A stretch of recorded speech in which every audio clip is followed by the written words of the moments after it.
আওয়ামী লীগ সরকার পতনের পর পরিবর্তিত পরিস্থিতিতে দুর্নীতিবাজ ও দুষ্কৃতিকারীরা যেন দেশ ছেড়ে পালাতে না পারে সেজন্য সীমান্ত টহল ও গোয়েন্দা নজরদারি বাড়িয়েছে border guard of Bangladesh BGB. ইতিমধ্যে দেশের বিভিন্ন সীমান্ত থেকে 4 জনকে আটক করা হয়েছে।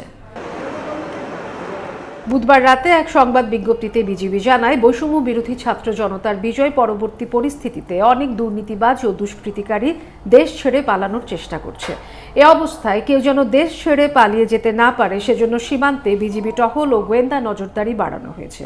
সংবাদ বিজ্ঞপ্তিতে আরও বলা হয়, সীমান্তে বিজিবির টহল ও গোয়েন্দা তৎপরতা বাড়ানোর পর ইতিমধ্যে চাঁপাইনবাবগঞ্জের সোনা মসজিদ এলাকা থেকে রাজশাহী সিটি কর্পোরেশনের হিসাবরক্ষক কর্মকর্তা নিজামুল হুদা, চুয়াডাঙ্গার দর্শনা থেকে রাজশাহী সিটি কর্পোরেশনের 1 নম্বর ওয়ার্ড কাউন্সিলর মোহাম্মদ রজব আলী ও তার সহযোগী নাজমুল হোসেন এবং যশোরের বেনাপোল থেকে ঢাকার নবাবগঞ্জ উপজেলার নতুন বান্দুরা গ্রামের সজীব হালদারকে আটক করা হয়েছে।